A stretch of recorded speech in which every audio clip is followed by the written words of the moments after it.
warahmatullahi wabarakatuh.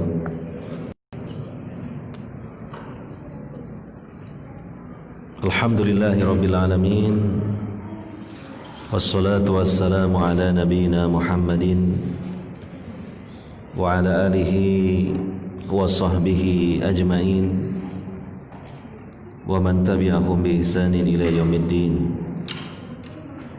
Wa qala ta'ala fi kitabihil karim wa'bud rabbaka hatta ya'tiyakal yaqin. Al-ayah, amma ba'd. Hadirin wal hadirat, para bapak, para ibu, saudara-saudari sekalian yang semoga selalu mendapatkan rahmat dan taufik dari Allah Subhanahu wa taala.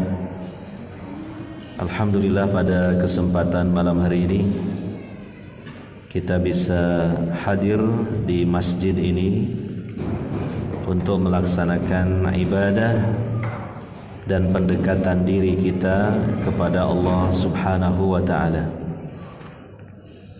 dalam rangka agar kita didekatkan dengan ridhonya, rahmatnya dan surganya, dan untuk kemudian dimasukkan ke dalam surganya kelak di akhirat. Pada kesempatan malam hari ini kita akan kaji kembali insyaallah kitab Riyadhus Shalihin, bab yang ke-18 belum selesai kita bahas, bab larangan dari berbuat bid'ah dan memunculkan perkara-perkara yang baru dalam agama Islam ini. Pada pertemuan yang lalu saya bacakan penjelasan dari Syekh Muhammad Ibnu Shalih Al-Utsaimin mengenai bahaya-bahaya bid'ah. Telah saya sampaikan, telah saya bacakan sebagiannya. Yang pertama, bid'ah adalah kesesatan berdasarkan nas dari Al-Quran maupun As-Sunnah. Kemudian yang kedua, bid'ah itu keluar dari ittiba kepada Nabi sallallahu alaihi wasallam. Artinya tidak ittiba kepada Nabi sallallahu alaihi wasallam, padahal ittiba kepada Nabi sallallahu alaihi wasallam ini adalah perintah Allah. Yang ketiga, bid'ah menyelisihi dari realisasi atau perwujudan dari syahadatul Rasul. Syahadatul Rasul yang berbunyi wa asyhadu anna Muhammadan Rasulullah. Karena konsekuensi atau penjabaran dari syahadatul Rasul adalah seorang muslim yang telah mengikrarkan syahadat tersebut wajib untuk menjadikan syariat yang diajarkan oleh Nabi sallallahu alaihi wasallam sebagai cara di dalam beribadah kepada Allah Subhanahu wa taala, dan beribadah kepada Allah Subhanahu wa taala semata itu merupakan penjabaran dari syahadat sebelum syahadat Rasul, yaitu syahadat tauhid. Kemudian kita lanjutkan pada kesempatan malam hari ini dari bahaya bid'ah. Yang keempat, anna madmunal bid'ah at-ta'nu fil Islam. Fa innal ladzi yabtadi'u tatadammanu bid'atuhu annal Islam lam yakmul wa annahu kamulal Islamu bihadhil bid'ah. Terkandung di dalam adanya bid'ah itu suatu anggapan bahwa Islam ini belum sempurna, maka perlu disempurnakan. Nah, gitu. Dengan kata lain seperti itu, Kalau dimunculkan bid'ah artinya tambahan dalam ajaran Islam, berarti sebelum itu diyakini ada kekurangan dalam Islam, maka perlu dilengkapi dan disempurnakan dengan dimunculkannya bid'ah itu. Ibaratnya sebuah bangunan yang sudah berdiri dengan tegak dan seolah telah sempurna semua unsur-unsurnya, ternyata begitu diteliti dan ditelisi ada bagian yang kurang. Ternyata misalnya ada daun pintunya yang belum dipasang satu, maka perlu dipasang pintunya. Maka akhirnya bangunan itu menjadi sempurna. Jadi dengan kata lain seperti itu, kalau perlu dimunculkan bid'ah atau tambahan dalam Islam, berarti Islam diyakini sebelumnya ada yang kurang, alias belum sempurna. Ya, mafhumnya seperti itu. Padahal Allah Subhanahu wa ta'ala yang menurunkan syariat Islam kepada Nabi Muhammad sallallahu alaihi wasallam telah menegaskan di dalam firman-Nya dalam surah Al-Maidah ayat yang ketiga, Al-yawma akmaltu lakum dinakum wa atmamtu alaikum ni'mati wa raditu lakumul islam dina. Pada hari ini telah aku sempurnakan untuk kalian agama kalian, dan telah aku cukupkan nikmatku untuk kalian, dan telah aku ridhoi Islam sebagai agama untuk kalian. Yang perlu digarisbawahi dalam konteks pembicaraan kita mengenai bahaya bid'ah adalah kalimat al-yauma akmaltu lakum dinakum. Pada hari ini aku telah sempurnakan untuk kalian agama kalian. Nah, namanya sempurna berarti tidak membutuhkan tambahan. Namanya sempurna. Yang sempurna dikasih tambahan, nah akhirnya jadi berlebihan. Ya.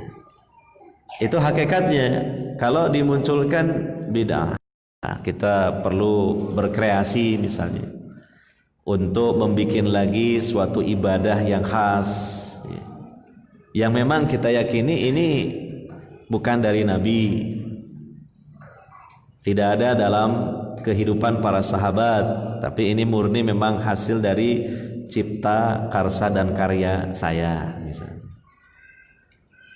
Dimunculkanlah sebuah ritual yang kemudian dimasukkan ke dalam agama Islam. Maka dengan kata lain itu kan menganggap bahwa Islam ini perlu penyempurnaan, di mana sebelumnya belum sempurna. Sehingga dengan demikian hal ini bertentangan dengan penegasan dan pernyataan Allah Subhanahu wa ta'ala dalam ayat 3 surah Al-Maidah tadi. Berseberangan jadi. Ya. Maka seseorang yang sengaja memunculkan bid'ah dalam Islam ini, dia sangat tidak etis, sangat tidak sopan kepada Allah Rabbul Alamin sebagai zat yang berhak untuk menetapkan syariat, dan yang lainnya dari kalangan makhluknya ini tidak berhak untuk menetapkan syariat. Maka sebagaimana nasihat dari para ulama ahli sunnah mengenai bagaimana sikap kita sebagai hamba Allah dan umat Nabi SAW, mereka mengatakan minallahir risalah wa 'alar rasuli al-balagh wa 'alaina at-taslim. Risalah syariat Islam datangnya dari Allah. Kemudian kewajiban Rasulullah SAW untuk menyampaikannya, dan tidak ada satupun yang disembunyikannya.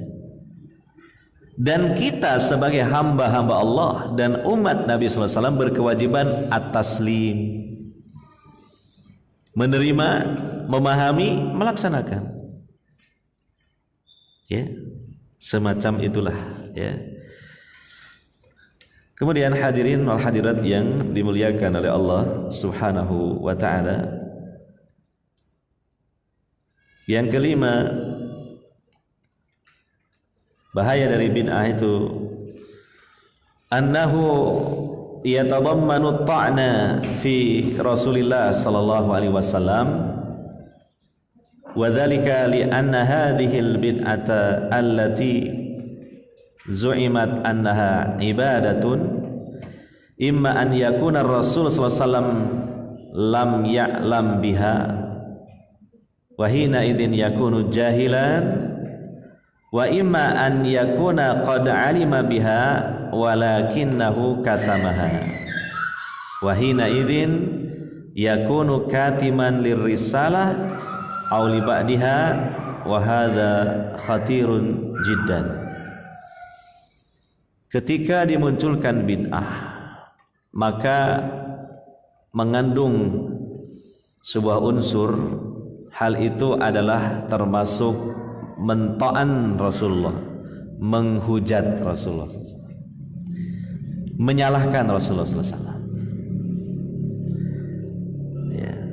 Yang demikian itu adalah karena bid'ah ketika diyakini dan dianggap sebagai suatu ibadah,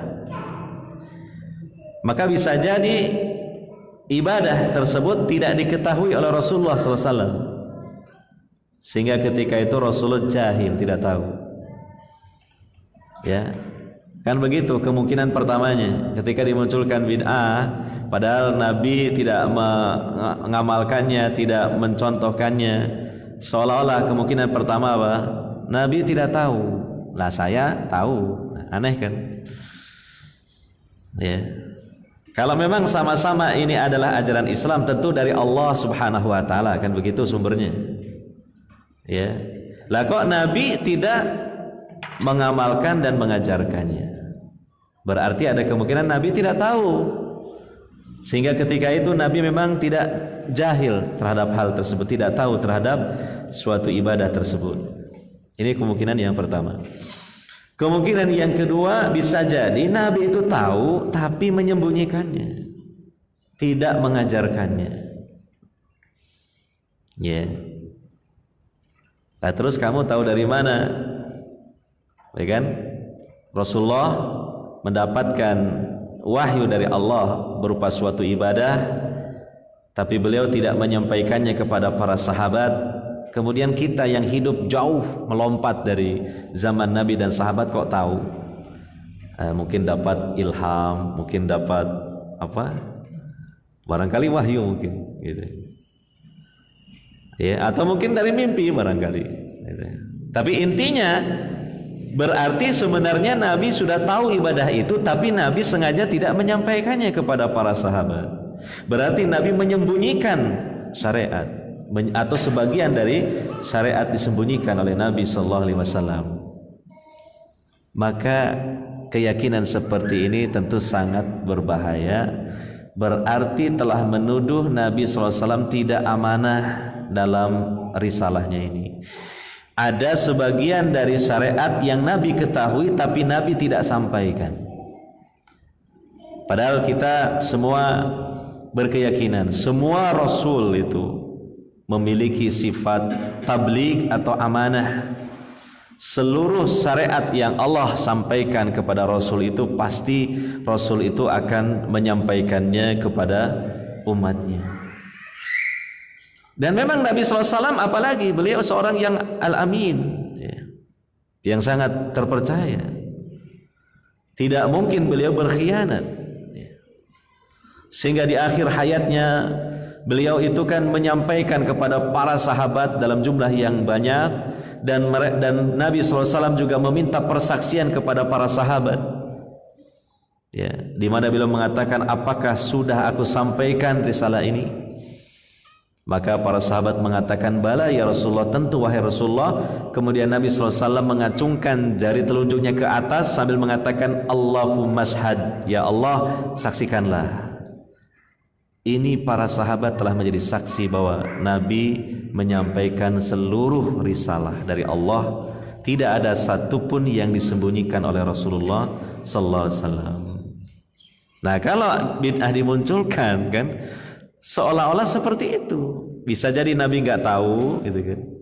Nah, ini aneh. Nah, kita ini kok tahu Nabi nggak tahu. Yang kedua, Nabi tahu tapi tidak mau menyampaikan. Nah, berarti menuduh Nabi tidak amanah gitu kan. Nah, atau mungkin ada orang mengatakan ini bid'ah bukan dari Islam, nggak usah kita bahas. Karena bid'ah itu maksudnya sesuatu yang dianggap dari Islam. Gitu.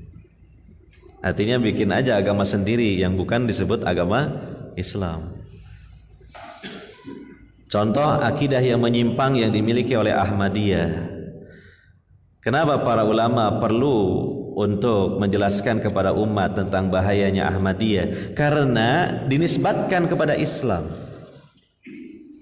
Karena dianggap itu Islam juga. Coba kalau misalnya bikin agama sendiri, terserah mau sesat-sesat sendiri juga. Ya kan? Agama Ahmadiyah, agama tersendiri misalnya. Itu menjadi sederhana permasalahannya. Ya, tetapi kalau itu diyakini dan dianggap merupakan Islam dan memang kenyataannya sih banyak mengambil simbol-simbol Islam, maka tentu inilah yang menjadi rancu di kalangan umat Islam sendiri. Ya, nah itu kita harus paham secara dakik, secara mendalam sejauh mana bahaya bid'ah itu. Dan saya telah sampaikan bahwa bid'ah itu lahannya luas, tidak hanya dalam lahan masalah ibadah, tetapi ada yang lebih parah lagi, yaitu dalam lahan akidah. Itu yang lebih berbahaya lagi. Ya, sebagaimana sebagian mungkin kita tahulah di muka bumi ini dalam sejarah perjalanan Islam dan kaum muslimin muncul ajaran-ajaran dan akidah-akidah yang aneh bin nyeleneh. Itulah contoh bid'ah. Ya, ada Khawarij, ada Qadariyah, ada Syiah, ada Murji'ah, ada Mu'tazilah, ada Sufiyah, ada Ahmadiyah. Ya, pokoknya banyak begitunya lah. Ya, itulah contohnya bid'ah itu. Karena semuanya disandarkan kepada Islam. Sampai orang yang awalnya tidak paham Islam, lumpur dosa dan kelalaian, ketika hijrah lalu ingin melaksanakan Islam, dibikin bingung mau milih yang mana. Islam kok banyak coraknya, banyak sektenya, banyak alirannya, bermacam-macam, dan banyak juga saling bertentangan. Dan tentu semuanya mengklaim kamilah yang paling benar. Nah, inilah contohnya efek dari bid'ah. Oleh karenanya peringatan tentang bid'ah ini harus terus diperhatikan. Tujuannya supaya kita tidak menyimpang dari as-sirat al-mustaqim, jalan yang lurus. Karena iblis dan bala tentaranya menggunakan dua senjata untuk menyesatkan manusia dari jalan yang lurus, seperti dijelaskan oleh Imam Ibnu Qayyim al-Jauziyah. Pertama, senjata subuhat. Yang kedua, senjata syahwat. Ya, syubhat itu sama dengan bid'ah itu. Sama dengan syubhat bid'ah. Ya. Maka kalau diantara kita menganggap tidak perlu adanya peringatan bid'ah, wah ini sangat berbahaya, membahayakan orang lain dan juga membahayakan dirinya sendiri. Ya, seolah membutakan mata dari serangan setan selain dari serangan syahwat. Akhirnya setan tambah senang karena sasarannya sasaran empuk sekali. Ya. Dan akhirnya juga kalau tidak ada peringatan terhadap bid'ah, ajaran Islam ini terus berkembang sehingga ajaran Islam kehilangan identitas dan jati dirinya. Ya, dan nanti kita akan jelaskan berikutnya lagi di sini bahaya bid'ah. Yang keenam, bahaya bid'ah. Annal bid'ata tatadammanu tafriqal ummah al-islamiyah. Ini dimunculkannya bid'ah ini berefek terjadi perpecahan di antara umat Islam. Ya. Li'anna al-ummat al-islamiyah idza futihal babu laha fil bid'ah sara hadza yabtadi'u syai'an wa hadza yabtadi'u syai'an wa hadza yabtadi'u syai'an kama huwa al-waqi'u al-ana fatakunul ummatul islamiyatu kulla hizbin minha bima ladaihi farihun. Dengan dimunculkan bid'ah ini berefek terjadi perpecahan umat Islam. Karena apa? Karena nanti masing-masing akan berkreasi. Setiap individu, setiap jamaah, setiap anggota organisasi akan membuat kreativitas bid'ahnya sendiri-sendiri dan tentu tidak ingin sama dengan yang lainnya. Berlomba-lomba dan menganggap ini yang paling baik dan benar.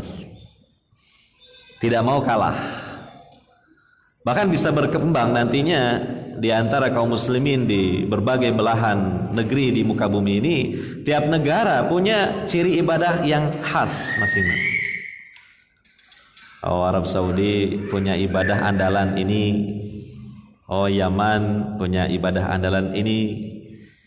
Oh, Pakistan punya ibadah andalan ini. Oh, India punya amalan ibadah ini. Ya. Oh, mungkin ya Filipina punya ibadah khas tersendiri. Malaysia, Brunei, Indonesia gak mau ketinggalan, apalagi Indonesia orangnya kreatif gitu. Jadilah bercorak-corak Islam itu tidak standar lagi. Ya, luar biasa. Seperti kita tahu di kalangan sekte-sekte sufi itu punya ritual sendiri-sendiri yang khas dan punya bentuk-bentuk sholawat yang khas yang tidak dimiliki oleh sekte yang lain. Gitu. Ya. Apa yang terjadi? Sebagaimana yang Allah firmankan dalam Al-Quran di surah Al-Mu'minun ayat 53, kullu hizbim bima ladaihim farihun. Setiap hizb, setiap kelompok akan bangga terhadap apa yang ada pada mereka. Iya kan? Orang itu bangga itu kan karena punya kekhasan. Coba kalau seragam, apa yang mau dibanggakan kalau seragam? Ya, coba antum bangga dengan jenggot. Karena mungkin ada yang lain yang tidak berjenggot. Tapi kalau semuanya berjenggot, dah, apa yang mau dibanggakan? Sama. Ya, hal yang mendorong adanya kebanggaan itu karena apa? Mutamayyiz min ghairihi, berbeda, excellent ya dibanding yang lainnya. Nah, memunculkan bid'ah itu kan memang nanti ada kebanggaan tersendiri. Nah, sehingga dengan demikian karena ada kebanggaan terhadap kelompok sendiri sehingga menjadi eksklusif. Lah, eksklusivisme inilah yang tentu memicu adanya perpecahan di antara kaum muslimin. Yeah. Padahal dengan kita mengikuti ajaran Nabi SAW secara disiplin tanpa ada bid'ah-bid'ah, tentu pengamalan Islam ini akan seragam di seluruh dunia, di seluruh negeri, di seluruh etnis yang ada. Sehingga itu menjadi hal yang sangat memungkinkan sebagai perekat persatuan dan kesatuan kaum muslimin. Coba perhatikan ya, di kalangan barisan kaum muslimin gara-gara munculnya bid'ah jadi terpecah-pecah. Kami kelompok Murji'ah, kalian bukan kelompok Murji'ah, kalian kelompok Khawarij. Apalagi ada ajaran-ajaran secara ekstrim antara Khawarij dengan Murji'ah yang bertolak belakang. Ada kelompok Qadariyah, mereka menolak takdir. Ada kelompok Jabariyah, mereka mengimani takdir. Ini bentrok, jelas bentrok. Ya, kebanyakan kaum muslimin menganggap, meyakini Nabi Muhammad SAW sebagai Nabi dan Rasul terakhir. Orang Ahmadiyah menganggap Nabi Muhammad bukan Nabi dan Rasul terakhir, karena Mirza Ghulam Ahmad pemimpin mereka juga Nabi. Bagaimana bisa dipersatukan kalau seperti itu? Karena sudah berbeda prinsip, berbeda akidah, sulit itu. Sehingga persis seperti yang Allah firmankan dalam Al-Quran, tahsabuhum jami'an wa qulubuhum syatta. Engkau menyangka mereka itu bersatu, padahal hati mereka itu bercerai-berai. Hati mereka bercerai-berai. Dan seterusnya, kalau kita sebutkan tentu tidak cukup waktunya. Itu kan intinya apa? Karena sudah terjadi bid'ah. Yeah. Dan masalah bid'ah itu tidak sesederhana masalah yang ini membolehkan tahlilan, yang ini melarang. Itu masih dalam taraf bid'ah ubudiyah sifatnya. Tapi ada yang lebih parah lagi, yaitu masalah apa? Akidah. Makanya sangat salah kalau orang menganggap tidak perlulah membahas bid'ah itu. Tidak perlu gitu. Kalau ulama dulu sejak zaman sahabat selalu memperingatkan tentang bid'ah, padahal bid'ahnya masih sedikit munculnya. Apalah jadinya nasib umat ini ketika zaman sekarang ini yang disebut akhir zaman, yang tentu bid'ahnya semakin banyak dan meruyak, kemudian diperparah dengan tak perlulah membahas bid'ah. Apa jadinya nasib kita ini? Ya, itu yang harus dimengerti dengan baik dan tenang. Jangan a priori dulu. Ya. Relakah kita seandainya anak keturunan kita mengikuti akidah-akidah yang menyimpang? Relakah kalau anak cucu kita mengikuti pemahaman Khawarij yang gampang mengkafir-kafirkan kaum muslimin, dan pada ujungnya juga orang tuanya dikafirkan? Kira-kira gimana? Rela? Relakah kalau ada anaknya ikut Syiah yang kemudian menghalalkan mut'ah, bahkan dia melaksanakan mut'ah? Rela apa tidak? Pasti tidak rela. Makanya harus rela untuk tetap adanya peringatan bid'ah itu, karena supaya kita dan anak cucu kita selamat. Saya dulu bersama teman-teman di Pondok Pesantren Al-Furqon menangani sebuah kasus. Qadarullah saya memang sebagai ketua santri, kalau SMA itu ketua OSIS. Ada orang tua dari daerah Jawa Barat mengirim putrinya dengan paksa dipondokkan di pondok kami. Ternyata putrinya ini sudah dicuci otaknya dengan sebuah ideologi dan doktrin tertentu yang diatasnamakan Islam. Ya, dalam keyakinan si putri ini bahwa negara Indonesia ini negara kafir. Pemimpinnya kafir, hukumnya hukum taugut, wajib diberontak. Dan dalam perjuangan untuk mendirikan negara Islam ini menghalalkan hal-hal yang sebenarnya tidak dihalalkan, yaitu mengambil barang orang lain untuk disetorkan kepada jamaahnya ini, termasuk mengambil harta orang tuanya. Itu boleh tanpa seizin orang tuanya. Jadi orang tuanya sering sekali kehilangan perhiasan itu. Ternyata diambil oleh putrinya dan disetorkan ke jamaah pengajiannya. Dalam keyakinan si putri ini, harta orang tuanya halal dicuri karena termasuk harta fai'. Harta fai' itu kalau dalam fikih Islam seperti harta ghanimah, tapi didapat tanpa melalui apa? Peperangan. jadi namanya fe. Mungkin cocok dengan istilah orang Jawa, pe itu pe-pean gitu. Dan orang tuanya dianggap belum beriman sebelum masuk ke dalam jamaah yang diikuti oleh putrinya ini. Makanya orang tuanya pusing 7 keliling. Padahal setelah berkeliling 7 kali pun juga tetap pusing gitu. Makanya dipaksa dibawalah ke pondok kita untuk dikembalikan lagi itu pemikirannya supaya tidak seperti setelah mendapatkan doktrin itu. Bahkan jamaah itu untuk mengikat si putri ini lewat perjodohan. Jadi disuruh ada seorang pemuda dari jamaah itu yang sudah senior untuk melamarnya dan akan menikahinya. Dan si perempuan ini senang, jadi tambah kuat lagi gitu. Ternyata pondok kami tidak berhasil untuk mengembalikan pemikiran si putri ini karena sudah kuatnya doktrin.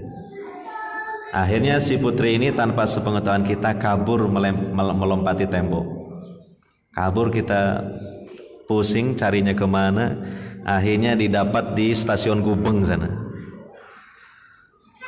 Lari, terpaksa teman itu megang tangannya, sehingga teman ini merasa berdosa karena pegang tangannya akhwat gitu. Akhirnya kita katakan, ya udah apa-apa lah, insya Allah terpaksa daripada melayu ya gitu. Dapatnya itu ya. Gitu. Ya, akhirnya kita putuskan gak sanggup, dikembalikan lagi ke orang tuanya. Nah itu contoh saja. Kenapa kok sampai punya keyakinan se-ekstrim itu? Itulah contoh dari bahaya bid'ah. Maka kalau sekali lagi dianggap tidak perlu sama sekali bahas bid'ah, yaitu ya nantinya kita yang akan rugi. Ya. Dan kita harus bersikap pertengahan dalam menyikapi bid'ah itu. Tidak gampang membid'ah-bid'ahkan kecuali melalui proses ilmiah. Karena bisa jadi dalam masalah ubudiyah di kalangan ahli sunnah itu adalah khilafiyah, masalah khilafiyah fikhiyah. Yang sejak zaman sahabat dan seterusnya, terutama munculnya al-madahib al-arba'ah, itu sudah biasa adanya perbedaan madhab dan pendapat gitu. Itu masuk dalam ranah ikhtilafiyah. Tapi tidak semua permasalahan ibadah atau fikih itu selalu disebut ikhtilafiyah. Tidak mudah membid'ah-bid'ahkan, tidak juga mudah mensunnah-sunnahkan gitu loh. Ya. Jangan sampai itu masalah khilafiyah yang mu'tabarah kita sebut bid'ah, padahal itu masalah perselisihan. Jangan sampai perkara yang jelas-jelas bid'ah juga kita sebut ini kan khilafiyah. Nah, tidak begitu juga. Ahlus sunnah itu memiliki karakteristik wasatiyah, pertengahan. Ya. Namun dalam masalah prinsip agama, yaitu masalah akidah, di situ tidak ada ranah untuk ikhtilaf, kecuali ikhtilaf yang kecil-kecil saja. Masalah furu'. Contoh, para ulama al-sunnah berselisih masalah surga yang dulu ditempati Nabi Adam. Satu pendapat mengatakan itu surga yang nanti akan dimasuki orang-orang mukmin di akhirat. Satu pendapat itu surga yang ada di bumi. Ini ada khilaf masalah ini. Tapi ini masalah akidah yang sifatnya furu'iyah. Namun tidak ada satupun al-sunnah yang kemudian menganggap bahwa tidak ada surga. Tidak meyakini adanya surga. Tidak, semuanya meyakini. Gitu. Dan tidak ada yang mengatakan Nabi Adam itu langsung Allah tempatkan di bumi, tidak. Ya, tentang masalah akidah tapi ini furu. Misalnya tentang orang di alam barzah, di alam kubur, apakah roh saja ataukah roh dan jasad? Ini ada khilaf di kalangan para ulama. Tapi semua para ulama al-sunnah sepakat bahwa ada alam kubur itu dan manusia hidup di situ. Nah, jadi semacam itu. Kita wasat, pertengahan. Ya.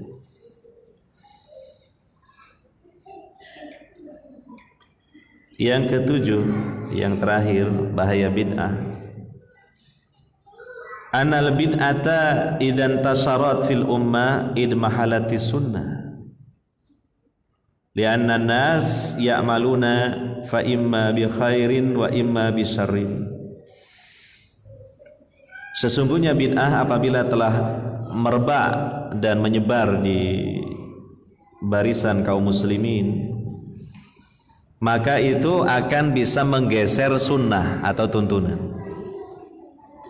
Karena manusia itu kalau dia memegang kebenaran, dia tidak memegang kesalahan. Tapi kalau dia memegang kesalahan, dia akan memegang kebenaran. Kalau dia memegang kebenaran, dia tidak pegang kesalahan. Kalau dia pegang kesalahan, dia tidak pegang kebenaran.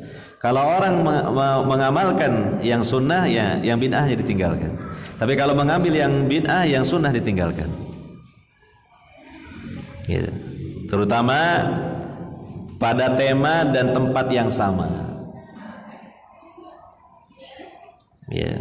Semacam orang misalnya habis adzan lalu dia mengamalkan bid'ah, biasanya akan meninggalkan yang sunnah, meninggalkan sholat tahiyatul masjid, meninggalkan sholat qobliyahnya. Iya. Ketika orang misalnya mengamalkan dengan membaca surah tertentu dalam Al-Quran untuk di malam ataupun hari Jumat, maka dia akan tinggalkan satu surah, dan memang hanya satu-satunya surah yang disunnahkan, dikhususkan di malam dan hari Jumat, yaitu surah Al-Kahfi. Begitulah biasanya ketika bid'ah dimunculkan, biasanya ada sunnah yang satu tema tergeser. Iya. Nah, inilah diantara bahaya-bahaya bid'ah. Makanya sampai Imam Nawawi yang merupakan tokoh ulama kaum muslimin dari kalangan Sunni ini sampai menetapkan atau menulis satu bab khusus di kitab Riyadhus Shalihin. Ini menunjukkan beliau memiliki perhatian yang serius untuk memperingatkan umat dari bahaya bid'ah. Dalam bab 18 ini, babun nahyi anil bid'ai wa muhdatsatil umur. Siapa yang menganggap tidak perlu adanya peringatan bid'ah, maka dalam hal ini ya, bukan dalam segala hal, menyelisihi Imam Nawawi. Atau juga sekaligus menyalahkan Imam Nawawi. Sebab Imam Nawawi kenapa kok memperingatkan tentang bid'ah ini? Padahal Imam Nawawi hidup pada abad ke-7 Hijriah. Sekarang abad 15 Hijriah, sudah 2 kali lipatnya. Tentu penyimpangan-penyimpangan itu lebih banyak sekarang daripada dahulu. Ya. Sehingga peringatan terhadap bid'ah ini tetap dibutuhkan oleh umat Islam dalam rangka menjaga kemurnian dan keutuhan ajaran agamanya, yaitu agama Islam. Ya. Lagi pula, kalau kita mengamalkan sesuatu yang dianggap itu adalah Islam padahal bid'ah, maka itu amal tersebut tidak diterima oleh Allah Subhanahu wa taala. Dalam hadis ini kita lanjutkan dalam kitab Riyadhus Shalihin, hadis Al-Bukhari dan Muslim dari Aisyah radhiyallahu anha, beliau mengatakan, bersabda Rasulullah sallallahu alaihi wasallam, man ahdatsa fi amrina hadza ma laisa minhu fahuwa raddun. Barang siapa yang mengada-adakan sesuatu yang baru dalam perkara kami ini, maksudnya urusan Islam, yang tidak ada tuntunannya, maka ditolak. Nah, semua kita dalam beribadah dan beramal baik tentu tujuan utamanya, bahkan tujuan pertamanya adalah ingin diterima oleh Allah Subhanahu wa taala, kemudian dicatatkan buat kita nilai pahala. Nah, kalau itu tidak ada tuntunannya, maka gagal total, tidak sesuai dengan harapan. Karena Allah tidak mau menerimanya. Ya. Sudah isang ya? Azan dulu. Kita lanjutkan nanti mungkin beberapa menit. Disampaikan adzan dulu.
Alhamdulillahirabbil alamin wassalatu wassalamu ala nabiyyina Muhammadin wa ala alihi wa sahbihi ajmain, amma ba'd.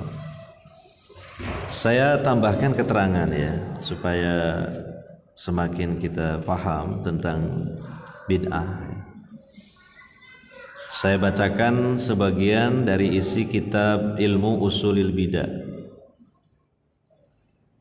Ilmu tentang kaedah-kaedah memahami bid'ah.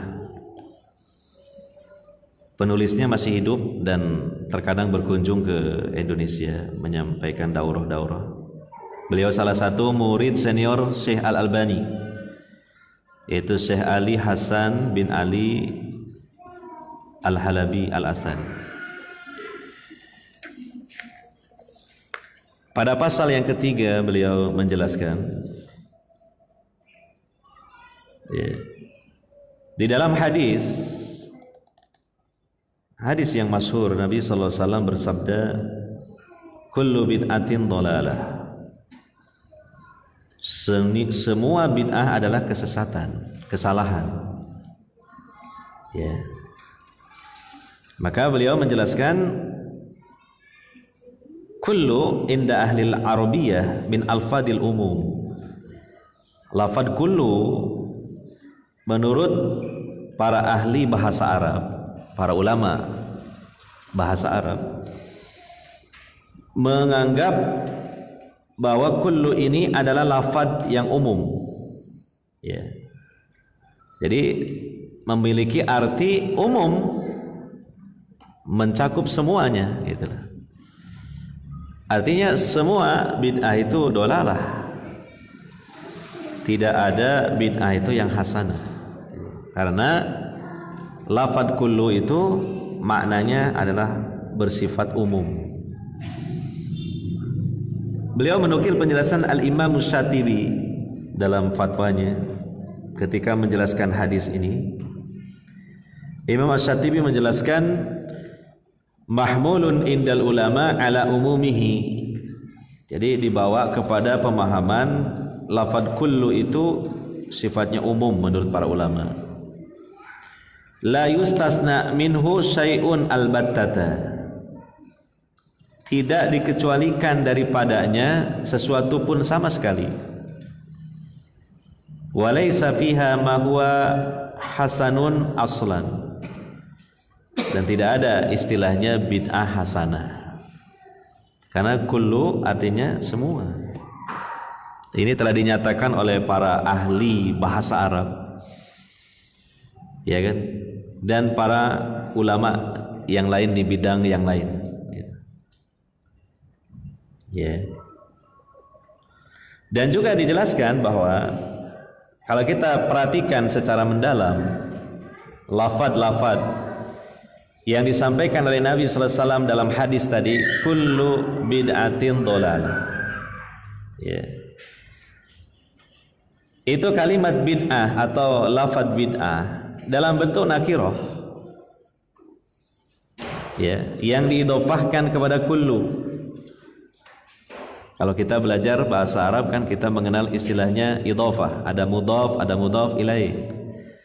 Lafad yang di depan disebut mudhaf, lafad yang di belakangnya disebut mudhafun ilaih. Kalau kita perhatikan kullu bid'atin, bid'atin ini mudhaf ilaih dalam bentuk nakirah, dalam bentuk yang tidak ada tambahan alif lam ta'rif di awal lafadznya, dan disandarkan kepada kullu, sehingga bid'atin ini adalah mudhaf ilaih. Maka kata para ulama, fan nakirah idza udhifat afadatil umum. Isim nakirah kalau disandarkan maka memberikan faedah umum. Wal umum la yukhassu illa bil istisna, ya. Yang umum ini tidak bisa dikhususkan kecuali kalau ada pengecualian. Pertanyaannya, wa ainal istisna huna, terus pengecualiannya mana di sini? Gak ada. Kecuali kalau Nabi SAW melanjutkan dalam sabdanya, kullu bid'atin dhalalah illa hadza, itu baru. Semua bid'ah ini adalah sesat kecuali yang ini, yang ini, yang ini, yang ini. Nah, itu baru, berarti ada yang dikecualikan. Tetapi pertanyaannya, mana ada dalam redaksi hadis itu maupun dalam redaksi yang lain Nabi mengecualikan tentang bid'ah-bid'ah? Tidak ada. Bagian dari kita sendiri, bukan Nabi. Coba ini kita bahas secara ilmiah. Oleh karena itulah disebutkan di dalam riwayat yang sahih, riwayat Imam Al-Lalikai, Ibnu Battah, Al-Baihaqi dan seterusnya, menukil perkataan sahabat Abdullah bin Umar radhiyallahu anhuma. Dan sahabat Abdullah bin Umar dikenal sebagai salah satu ulamanya sahabat, dan sangat-sangat disiplin mengikuti sunnah Nabi atau tuntunan Nabi Sallallahu Alaihi Wasallam. Ya, luar biasa Ibnu Umar ini dalam mengikuti sunnah Nabi Sallallahu Alaihi Wasallam. Sampai karena beliau ingin mengamalkan sabda Nabi tentang absus salam, sebarkanlah salam, beliau itu sering berkunjung ke pasar. Mau ngapain? Didatangi oleh, sering diajak seorang tabi'in yang menyertai beliau untuk pergi ke pasar. Ternyata yang dilakukan oleh Abdullah bin Umar ini bukan membeli sesuatu, bukan menanyai harga di pasaran, tetapi ingin bertemu dengan banyak orang, karena di pasar itu waktu itu terutama berkumpulnya banyak orang, sehingga beliau banyak menyampaikan salam. Coba, apa antum pernah seperti itu? Nang pasar lapo pengen memperbanyak menyampaikan salam, jarang kita kayak gitu. Setelah ketemu, assalamualaikum, ketemu siapa, assalamualaikum, terus itu, ya, diurut gitu orang-orang yang di pasar itu. supaya mendapatkan keutamaan menyebarkan apa? Salam. Itulah contohnya sosok Ibnu Umar itu. Terus bagaimana pemahaman beliau gitu ya? Kita ingin tahu kan sejauh mana pemahaman beliau dan kesimpulan beliau terhadap bid'ah ini. Nah, beliau mengatakan begini dalam kalimat yang singkat. Kullu bid'atin dhalalatun wa in ra'ahan nasu hasanah.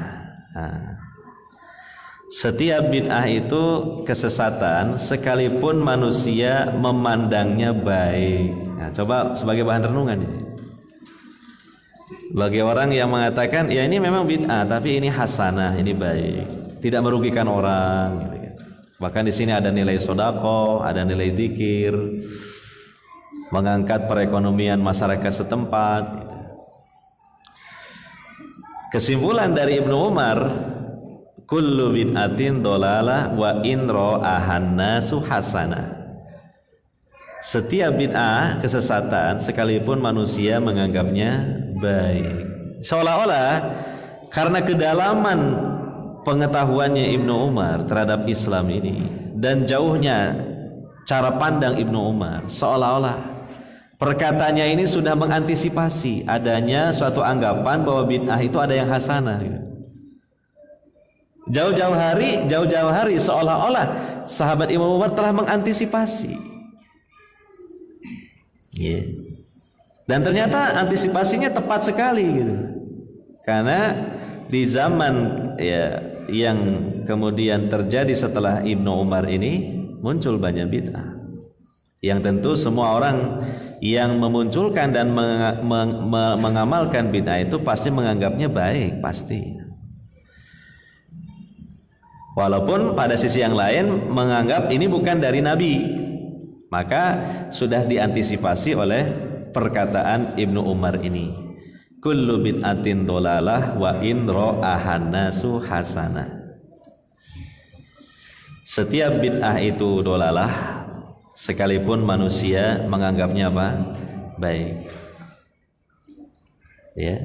Perhatikan di sini secara mendalam apa yang dikatakan oleh sahabat Ibnu Umar ini. Pertama menunjukkan bahwa ini adalah seperti sebuah penafsiran atau syarah dari hadis Nabi. Ya, kullu bid'atin dhalalah. Sehingga Ibnu Umar memahami dan menyimpulkan tidak ada yang dikecualikan, semua bid'ah itu dhalalah. Padahal kita tahu pemahaman sahabat ini perlu kita ikuti, wajib kita ikuti. Karena mereka adalah generasi yang paling paham maksud-maksud ayat Quran dan hadis-hadis Nabi. Bagaimana tidak? Mereka muridnya langsung, muridnya Nabi SAW. Kalau mereka nggak paham, mereka akan tanya langsung kepada Nabi SAW.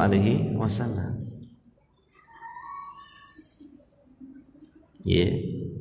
Yang kedua dari perkataan Ibnu Umar ini dapat dipahami, yeah, bahwa cukuplah bid'ah itu jelek karena diada-adakannya itu. Ya.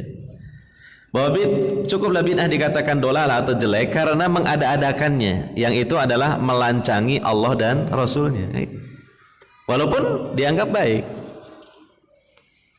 Allah mengatakan dalam surah Al-Hujurat, ya. Ya ayyuhalladzina amanu la tuqaddimu baina yadayillahi wa rasulih. Di awal surah Al-Hujurat.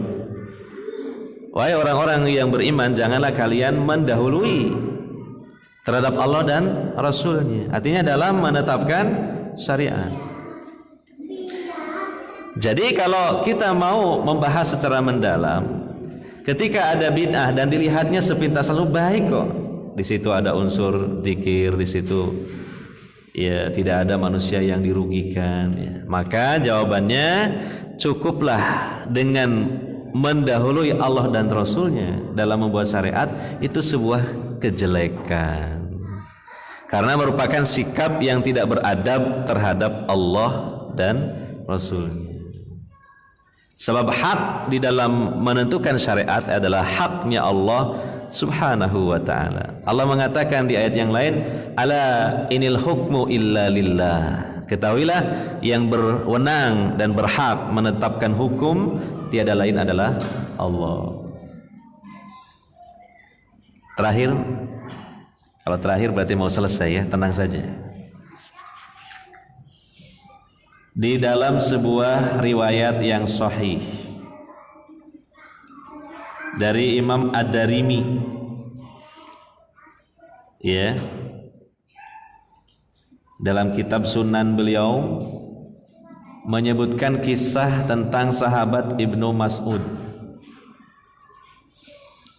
Suatu ketika sahabat Ibnu Mas'ud melewati suatu masjid, dan di dalam masjid itu ada sekelompok orang yang sedang duduk hilakon, berhalakoh. Jadi bikin halakoh gitu di dalam masjid itu.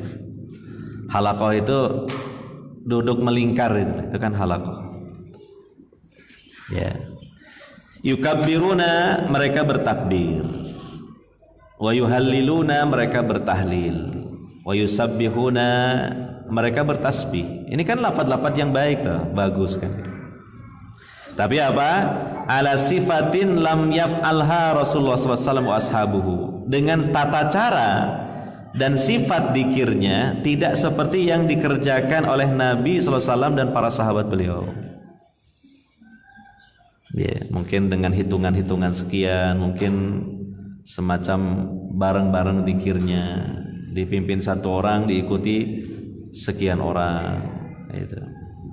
Intinya tata caranya tidak dilaksanakan, tidak pernah dikerjakan oleh Nabi SAW dan para sahabatnya. Padahal lafaz dikirnya jelas, itu lafaz-lafaz yang disyariatkan, ya kan? Coba takbir, kan itu lafaz yang disyariatkan, Allahu Akbar. Tahlil, membaca la ilaha illallah, itu kan lafaz yang disyariatkan. Tasbih, membaca subhanallah, itu bagus, kalimat yang bagus ya. Tapi caranya, nah itu bikin sendiri, mereka berkreasi sendiri, tidak pernah diajarkan oleh Nabi SAW dan para sahabatnya. Maka bagaimana sikap Ibnu Mas'ud? Faqala lahum radhiyallahu anhu munkiran alaihim. Sahabat Ibnu Mas'ud berkata yang intinya mengingkari apa yang mereka lakukan. Kata sahabat Ibnu Mas'ud, "Uddu sayyi'atikum." Hitunglah oleh kalian kejelekan-kejelekan kalian. Fa ana dhaminun an la yadi'a min hasanatikum syai'un. Maka saya menjamin kebaikan-kebaikan kalian sedikit pun tidak akan hilang. Ya. Waihakum ya ummat Muhammadin, celaka kalian wahai umat Muhammad. Ma asra'a halakatukum, alangkah cepatnya kebinasaan kalian. Haula'i sahabatun nabiyikum sallallahu alaihi wasallam mutawafirun. Itu mereka para sahabat Nabi masih banyak yang hidup. Ya, termasuk Ibnu Mas'ud ini. Wa hadhihi thiyabuhu lam tabla, dan pakaian Nabi juga belumlah usang. Artinya Nabi belum lama dari wafatnya. Wa aniyatuhu lam tuksar, perabot-perabot rumah tangga Nabi belum ada yang pecah, masih utuh. Walladzi nafsi biyadihi, demi zat yang jiwaku berada di tangannya, innakum la ala millatin ahda min millati Muhammadin. Sungguhnya kalian benar-benar berada pada satu millah yang lebih mendapatkan petunjuk dari millahnya Muhammad. Jadi seolah-olah merasa tentunya lebih baik daripada yang diajarkan oleh Nabi sallallahu alaihi wasallam. Aw muftatihu babadolalah, atau kalian membuka pintu kesesatan. Ya kan? Bid'ah itu dimunculkan tentu setahap demi setahap, akhirnya jadi merebak. Qalu, mereka membantah. Nah, ternyata mereka membantah. Punya alasan juga, punya argumentasi. Wallahi ya Aba Abdurrahman, demi Allah wahai Abu Abdurrahman, ini kunyah Ibnu Mas'ud. Ma aradna illal khaira. Nah, kan sering kita mendengar begini jawaban ini. Tidaklah kami menghendaki kecuali kebaikan. Ya. Ini tujuan kami baik gitu. Keinginan kami baik. Qala, Ibnu Mas'ud berkata, wa kam min muridin lil khairi lan yusibahu. Berapa banyak orang menginginkan kebaikan tetapi caranya salah. Lan yusibahu. Wa kam mim muridin lil khairi lan yusibahu. Berapa banyak orang menginginkan kebaikan tetapi tidak tepat dengan tuntunan. Berarti ibadah itu bukan hanya baik niat dan tujuan saja, tetapi benar dalam melakukannya, artinya sesuai dengan tuntunan Nabi sallallahu alaihi wasallam. Patut menjadi bahan renungan riwayat ini berkaitan dengan sahabat Ibnu Mas'ud. Silakan ambil faedah dan kesimpulan sendiri karena waktu yang sudah malam. Insya Allah nanti bermanfaat. Di situ kita akan paham ya bahwa ibadah itu kita berusaha mengikuti Nabi SAW dari A sampai Z-nya. Bukan sebagian sesuai tuntunan, tapi sebagian lain tidak sesuai tuntunan. Buktinya apa yang telah disikapi oleh Ibnu Mas'ud terhadap fenomena majlis zikir yang telah kita baca tadi di zaman beliau. Ya. Demikian, mudah-mudahan bermanfaat. Mohon maaf belum dibuka sesi tanya jawab karena ya sudah cukup malam dan kita insya Allah akan segera sholat isya berjamaah. Demikian, mohon maaf jika ada hal-hal yang kurang berkenan di hati dari saya. Subhanakallahumma wa bihamdika asyhadu an la ilaha illa anta astaghfiruka wa atubu ilaik. Wassallallahu ala nabiyyina Muhammadin wa ala alihi wa sahbihi ajmain. Wassalamualaikum warahmatullahi wabarakatuh.